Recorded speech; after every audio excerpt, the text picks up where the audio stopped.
In South Africa, there has been a meeting of the G20. The 20 strongest economies in the world were meeting there. But when you listen and when you watch, Africa was not represented properly.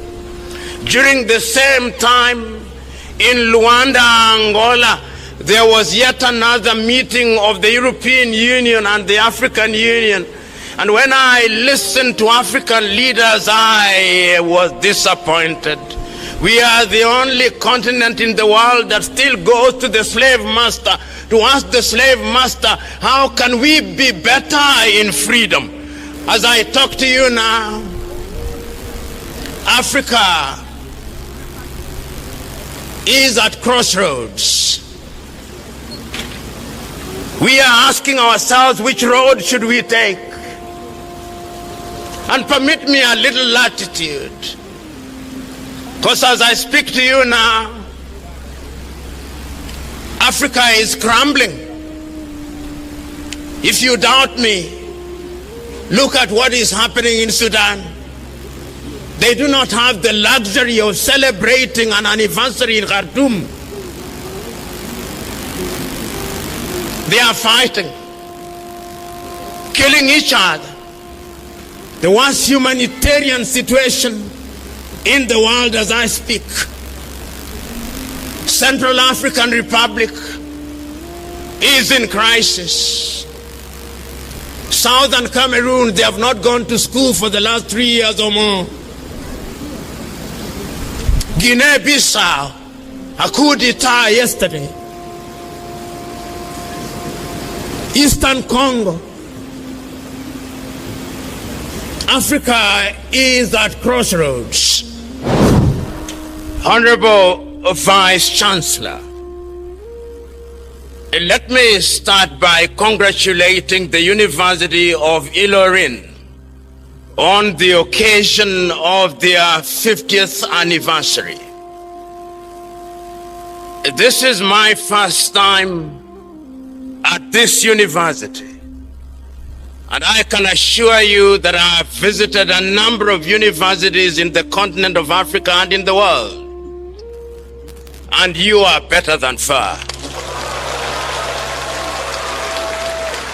You are better than far, not just because of your size, because it took us 5 kilometers to drive from the gate to the office of the Vice Chancellor.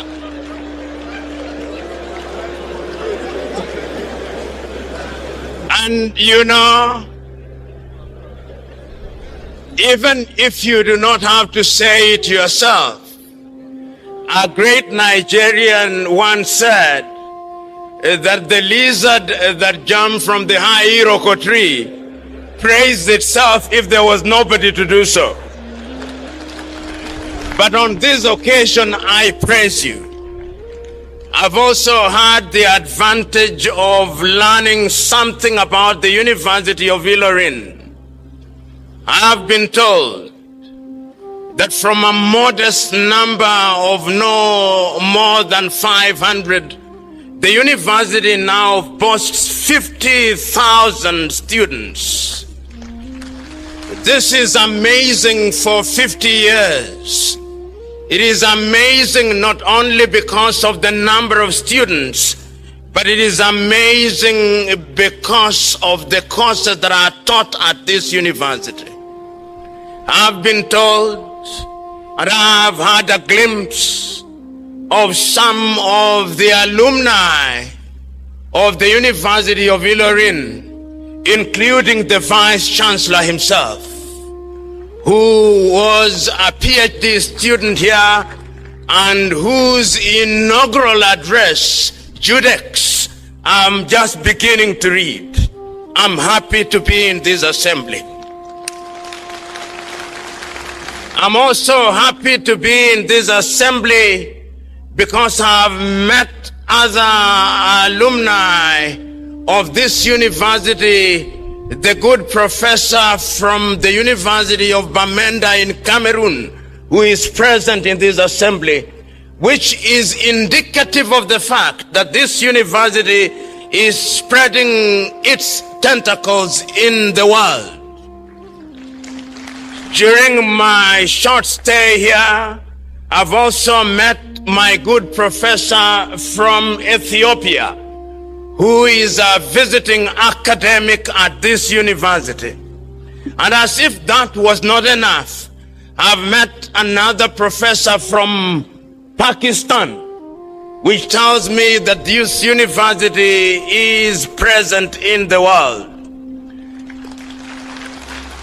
And as if that was not enough, only last evening I listened to the testimony of students who are visiting from Italy, and their greatest pain was that they are leaving Ilorin. So today, when I'm invited to speak about this university, to reflect about the role of universities in Africa and in the world, it gladdens my heart. Honorable Vice Chancellor, the other great thing that I've seen this morning is that your predecessors, those who are still in the land of the living, are here, which is a testament to the fact for those vice chancellors that there is no greater recompense than when your successor succeeds. You are here to celebrate that what you are doing is even being made greater by the current holder of the office of the Vice Chancellor. I say this because we live in a continent where we are always beginning. We live in a continent where our greatest claim to fame is that we want to obliterate the legacy of those who came before us. Yet history is consistent in teaching us that life is a marathon relay race where one generation hands over the baton to another generation. So today, ladies and gentlemen, let us reflect. 50 years ago, in the wisdom of those who are present, it was decided to establish this university. When this university was established, perhaps very few knew that it would acquire the status that it now has. But yet, a great Nigeria once said that when you look at the mouth of a king, you would not know that he too suckled the mother's breasts. And that is also true at the mouth of a queen.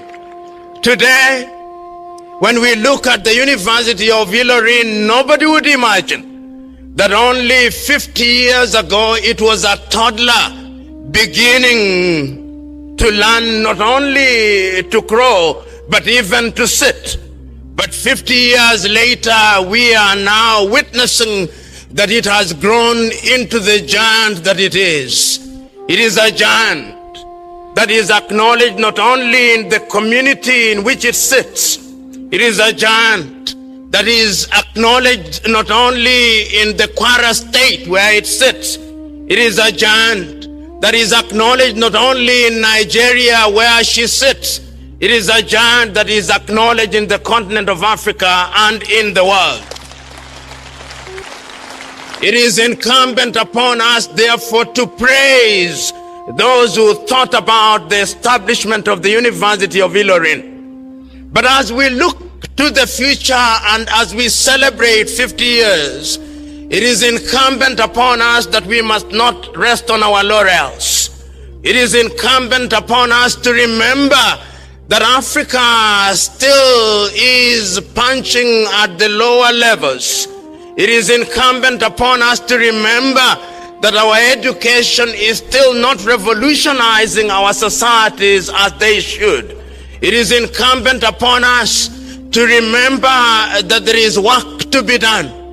You know, we live in a continent which paradoxically and ironically is the richest. If you look at Nigeria alone, what does Nigeria not have? She is famous for her oil, but that is not the end of the story. If you look at the belly of Nigeria, there is no shortage of minerals of one kind or another. Nigeria can be a leading agriculture country. She can be great in that regard.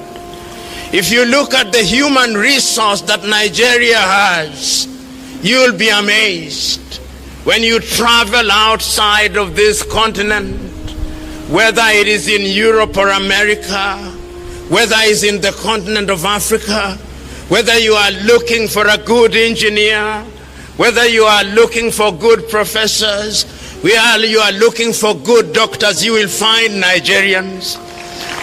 You know, sometimes Nigerians who have the money leave here to go for medical treatment in Europe and America, and when they go there, they discover that the doctors treating them are Nigerians. That is how great Nigeria is. And today, when we are asking ourselves what the role of universities are, it is our duty to remind ourselves that Africa will only be great when the continent of Africa and her intellectuals are given their pride of place. Many are the times that I look at the continent of Africa and I look at other continents, I look at the promises that we make to ourselves, and many of the promises that we have made to ourselves in the continent of Africa have been here in Nigeria. Many of you will remember in the year 1980, Africa sat in Lagos, Nigeria, and we came up with the Lagos Plan of Action. Under the Lagos Plan of Action, we said that we must improve our education system. We said that we must improve our trade amongst ourselves. But many years later, we have not done much about it. As if meeting is one of our major preoccupations in Africa, we once again sat in Abuja in 1991 and came with the Abuja Declaration. And we said in Abuja that in the health sector we would improve our expenditure to 15% of our budgets. Several years down the line, we may make all the noise we want, but our health sectors are still below what they ought to be. Today, as we talk about the role of universities, I am saying that the time is now that African universities must be given the respect that they deserve.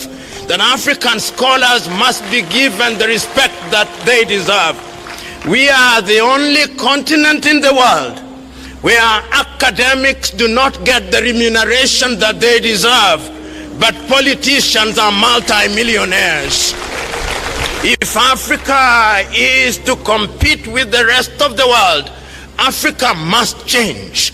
And Africa will only change when academics are given the opportunities and compensated in the manner that they should be. You know, during this week that I am joining you here in Ilorin, in South Africa, there has been a meeting of the G20. The 20 strongest economies in the world were meeting there. But when you listen and when you watch, Africa was not represented properly. During the same time, in Luanda, Angola, there was yet another meeting of the European Union and the African Union. And when I listened to African leaders, I was disappointed. We are the only continent in the world that still goes to the slave master to ask the slave master, how can we be better in freedom? I am praying that this University of Ilorin, as it continues and as it looks to the next 50 years, will be a university where the minds of young Nigerians and the minds of young Africans will be decolonized. I look forward to that time. I look forward to the time when we are teaching engineering. We will be alive to the world, to the reality that science knows no boundaries. But we will also be alive to the world that science must respect the environment in which it is operating. I'm looking forward to the day when the engineer produced at the University of Ilorin will solve the problems of the continent of Africa.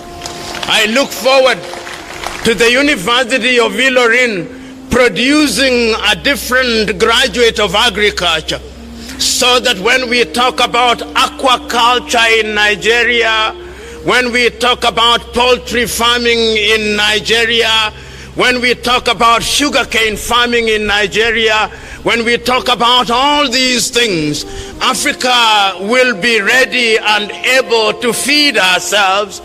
Today, Africa cannot feed ourselves. You in Nigeria, even as you debate with Ghana which jollof rice is better than the other, I suspect that you still import rice. I suspect that you still import tea. I suspect that you still import poultry. I suspect that you still import beef. This must stop. It must stop, and it will only stop when the universities such as the University of Ilorin begin to engage in agriculture that is going to unlock our potential. As I drove in, I saw what is happening here on the 15,000 hectares. I saw that they have jatropha farms. I saw that they have teak farms.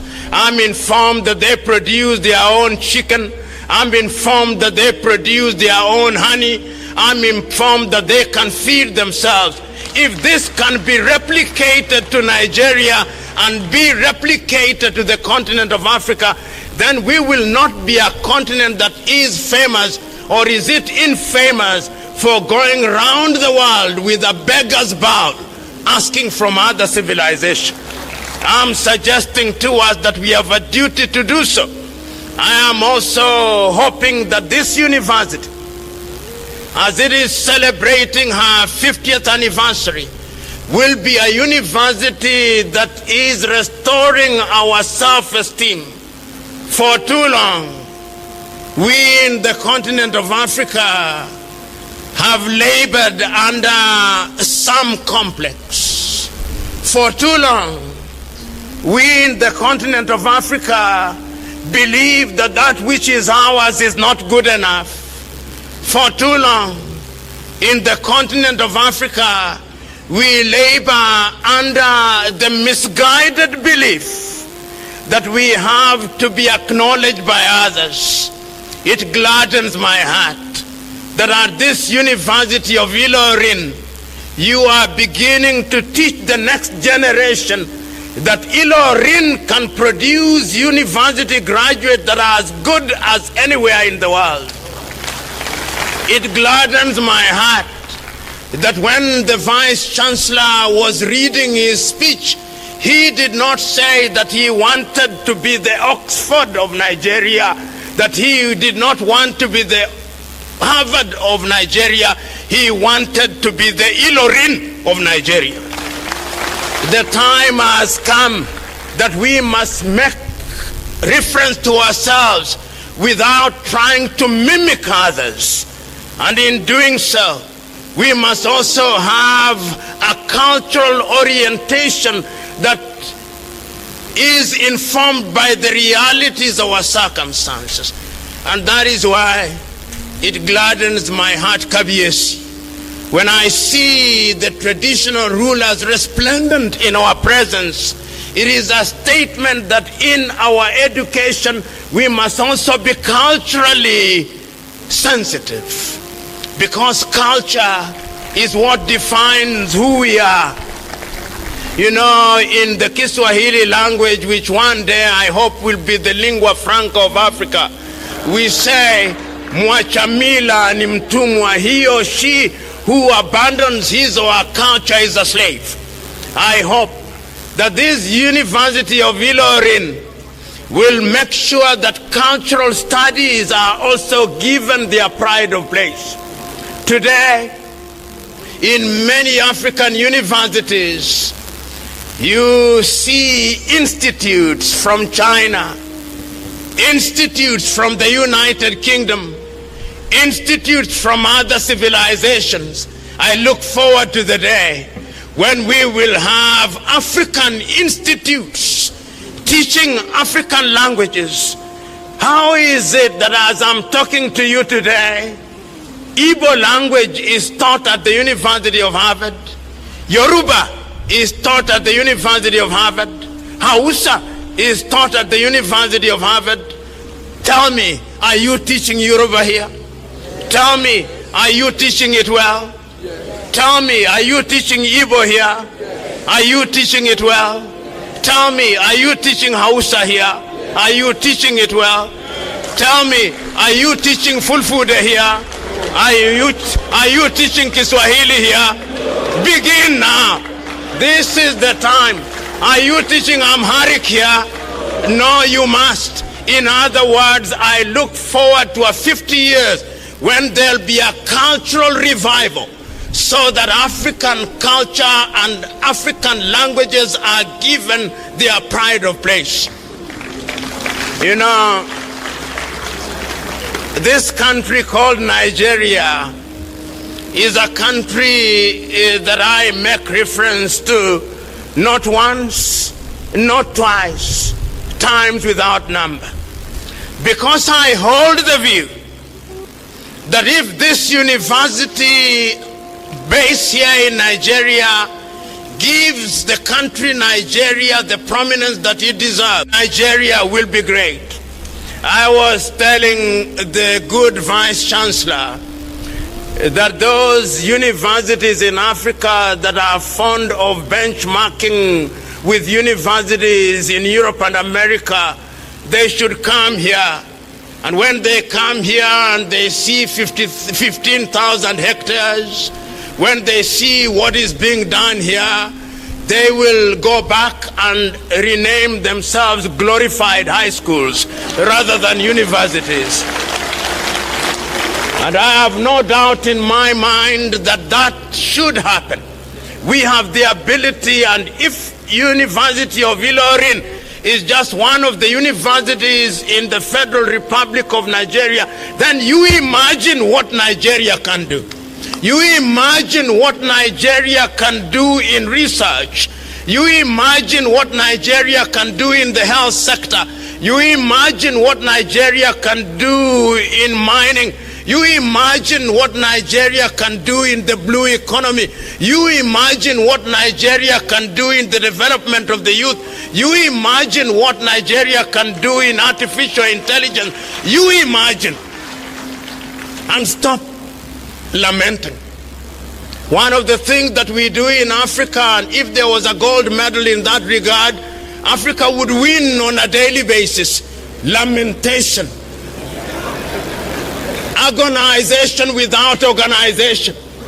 The time is now for this university, and as we look at education, as I talk to you now, Africa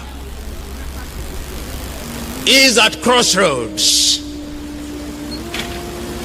We are asking ourselves, which road should we take? And permit me a little latitude, because as I speak to you now, Africa is crumbling. If you doubt me, look at what is happening in Sudan. They do not have the luxury of celebrating an anniversary in Khartoum. They are fighting, killing each other. The worst humanitarian situation in the world as I speak. Central African Republic is in crisis. Southern Cameroon, they have not gone to school for the last 3 years or more.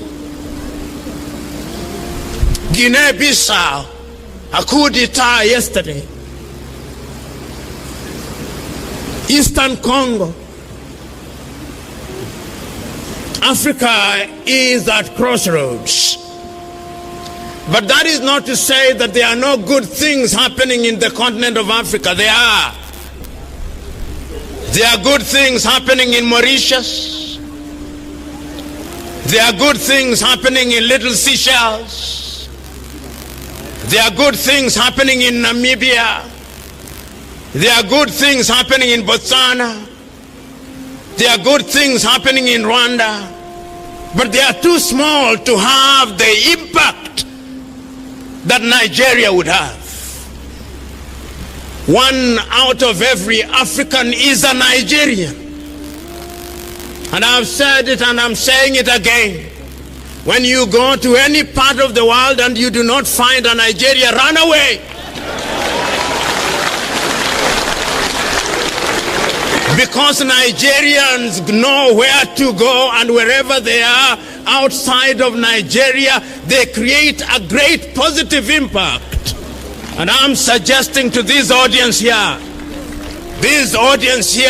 Ilorin, that your duty is beyond celebration, to go out there and make this celebration be the beginning point or the impetus of what Nigeria can be.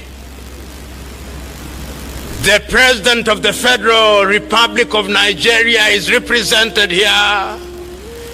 The representative of the President of the Federal Republic, go out and tell the President that the world and Africa is looking at Nigeria.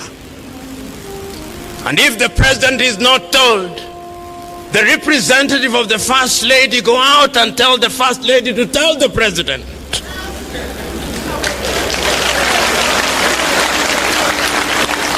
That Nigeria must be great. Nigeria must be the leader, not only in ECOWAS, but must be the leader in the continent of Africa. On the occasion that Nigeria has led, Africa has been in a celebratory mood. Nigeria led when South Africa was fighting against apartheid. Nigeria led. We never say anything about it. Nigeria led when there was trouble in Liberia and Sierra Leone through ECOMOG, and the countries were stabilized.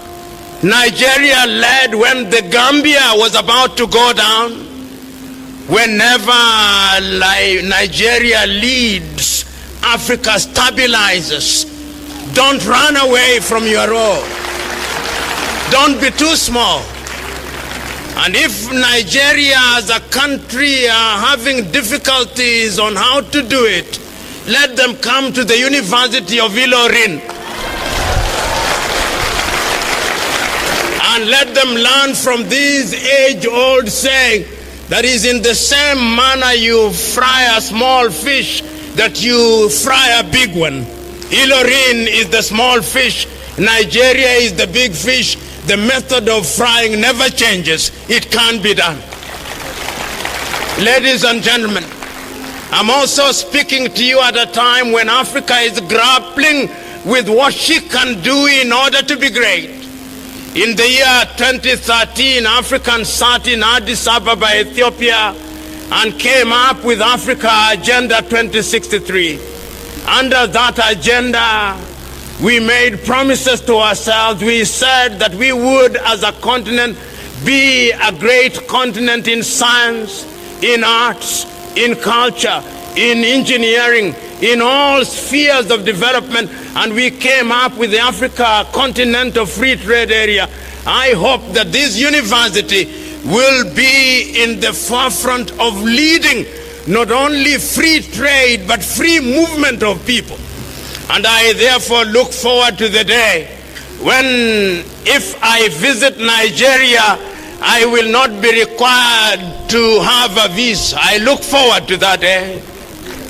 I look forward to the day when, if I visit Nigeria, I will not be required to fill an entry form. I look forward to that day. I look forward to the day when I leave Nigeria, I will not be required to fill an exit form. I look forward to that day, because Africa will only be great when her sons and daughters have the ability to move from one country to the other, as if the boundaries imposed in Berlin in 1884 were useless imposition. I look forward to that day.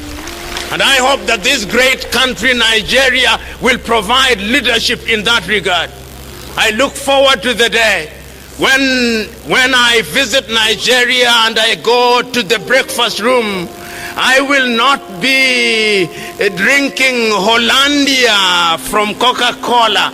I will not be taking tea, Nescafe or Lipton from Switzerland and from the United Kingdom, but on my table will be cocoa from Ghana, tea from Kenya, meat from Namibia and Botswana, and the water will be from Nigeria, and the chicken will be from Burkina Faso. So I look forward to that day. I look forward to the day when, if I go to buy shoes in Nigeria, it will be from a leather factory in Kaduna, not from Italy. I look forward to that day. And I have no doubt in my mind that the research at the University of Ilorin is going to ensure that we do that. And now, you have also invited me to speak at a time when those who know we are in the cusp of the 4th and 5th industrial revolution. We are in the cusp of artificial intelligence. We are using things that we do not manufacture today. As I speak to you now, some of you are Googling, some of you are on Instagram, some of you are on artificial intelligence, some of you are on Telegram, some of you are on all those things, WhatsApp and all those things. Do you know that those things are foreign and that somebody sitting in the United States of America can switch them off? Do you know? I look forward to the day when this university will be in the forefront of giving us homegrown technology, which is based in Lagos or based here in Kwara State, and that we in the continent of Africa will be consuming what we have produced and not producing what we have not consumed. I look forward to that day. I look forward to the day when our young men and women here in Nigeria and graduates of the University of Ilorin will have the joy to work here in Nigeria and to work in West Africa and to work in the rest of Africa, and not dying in the Mediterranean Sea or being humiliated at the embassies of the United States of America. I look forward to the day. I look forward to the day when our young men's mind will be so decolonized that they love the things that we produce. I look forward to that day. That is why, therefore, Honorable Vice Chancellor and the good people who are present here today, as we look to the future, it gladdens my heart. It gladdens my heart that when I look to the future and I say that Ilorin is in that space, my call to you is that the time is now. The time is now to give meaning to the promises that you've made yourself. The time is now to improve your agriculture. The time is now to improve your engineering. The time is now to improve your technology. The time is now to recognize that what we call luck is an intercourse between preparedness and hard work. The time is now for us to work smart. The time is now to harness our potential. The time is now to use the energy of our young men and women and the wisdom of our old people, that we may make Ilorin great, make Nigeria great, make Africa great, because it is only then that we shall have served in humanity. I bless you all in the knowledge that you will be great, and that Ilorin will be great, Nigeria will be great, and Africa will be great. God bless you all.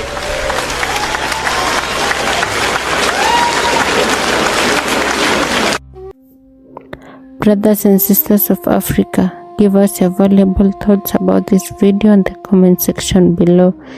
Remember to like, share and subscribe to this channel. Thank you.